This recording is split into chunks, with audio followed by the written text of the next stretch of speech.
Grand Rising, everybody. How are you? I got a message for you. I got some wisdom for you.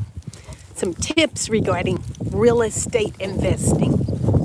Stop chasing wins. Stop chasing wins. WINS. And stop chasing the wind. WIND. When it comes to real estate investing. Real estate takes time to build and accumulate wealth. It's not a quick get rich quick scheme or business model. And a lot of investors get that mixed up and they're impatient, right? The best investors, first of all, know their market. They have studied the behavior of the buyers, the sellers, those leasing, the economics, the driving economic factors that may be coming or that may be shifting in a specific region. Why is that important? That is important because it will help investors plan for flexibility, plan for saving capital, plan for the vacancies, plan for the hold time and the shift maybe in a declining market. It removes the need to have knee-jerk reactions to offload assets because they are not producing. And for those who are going to be investing, charging rents, it will help an investor plan for a conservative rent model. Sometimes less is more. Even in a market that may seem robust, if you're at the top of the market when the market turns or shifts, and if you're at the high end of the market, it could cause you to have overinflated what? Your rent price, your sales price, and buyers, sellers, renters could be saying to you, because your property is on the market for a lengthy period of time, that either A, they have more inventory to choose from that is better priced, or it could mean that the price that you are commanding does not meet the condition of the property physically, or the price may not meet the condition of the economics at hand financially. So that's why we have to stop chasing the wins in real estate. It's almost like, people who watch these infomercials get a wild hair that they're going to become, a multi-millionaire, billionaire by investing in real estate. And let me tell you something. From my own experience, you don't always win. When I say you don't always win, you don't always cash out with the amount of proceeds that you want.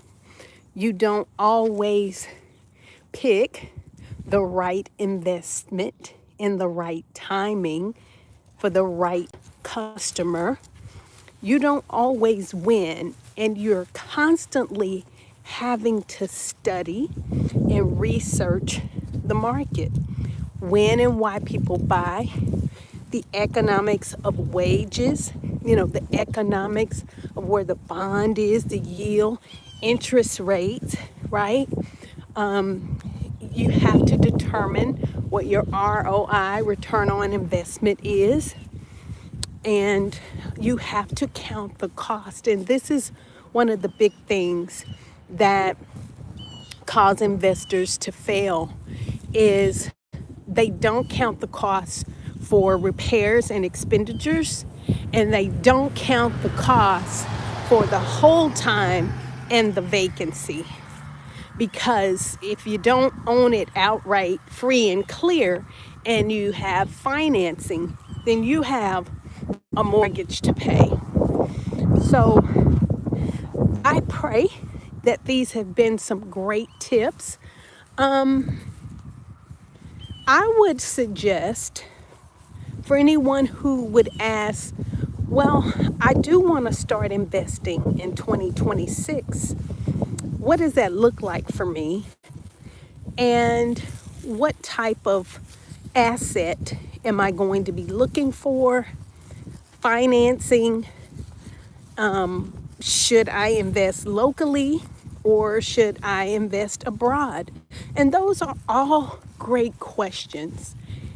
And I will come back over the next several days and I will be teaching on that. So be sure to set your alerts and make sure that you have subscribed. And we'll talk about that. So very high level, to answer the first question, where do you start? I would ask yourself, what is it that you're trying to achieve? Are you trying to achieve monthly residual? Or are you trying to achieve a large nest egg or a lump sum that you want over a period of time? Are you creating wealth for retirement? Right? Are you looking to pay off bills? Those are questions you need to define is why. One thing that clarity breeds is assurance. And I've talked about that in several videos. If you don't know why you're doing something and just haphazardly you're making decisions because somebody else had success in it, that's the wrong reason to do it. You have to be graced. You have to be oiled. You have to be called to a specific thing, because math don't always math if you are not in the right season doing the right thing according to what God has for you. So, true story. Umpteenth years ago, and I pray someone can learn from my mistake,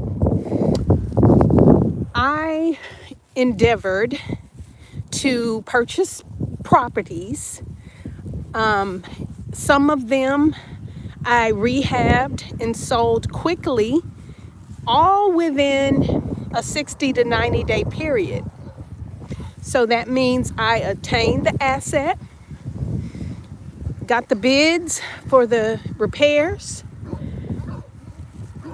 actually had the repairs done within a few weeks of purchasing the property, turn around and put the property on the market and sold it within a 60 to 90 day period. Now, this is a sidebar. There are some rules pertaining to certain loans that says if an investor purchased a property, if they're selling that property, there's a specific hold time that you would be able to sell that property. You have to hold it a specific amount of months or days before you can sell it. So an investor who doesn't know that information could go in thinking just because the market says that you can sell it in 30 days, you may not be able to sell it in 30 days to a specific type of buyer that's getting a specific type of loan. So that one was for free. So, yeah. So, and then there were a few properties that I purchased that we bought and held and rented. And let me just say, I learned very quickly that a lot of investors fail because they do not count the cost for expenditures, repairs, right? I'll tell you more in depth about some specifics on my own experiences of failing, not a failure, but fail forward, right, in my investment endeavors. And I'll also share some things that were low risk, but steady. You know, steady wins the race. Steady wins the race. That's the whole moral of this video. Stop chasing wins. Make sure you understand your market. Make sure you understand your asset and be prepared. Be prepared. It's not a quick fix. It's not a get rich quick scheme. Okay? You have to count the cost. Make it a great day. I am the Roz Booker. If you would love to have more information like this and be dialed in, be sure to subscribe, like, comment, and share. And we'll see you mañana.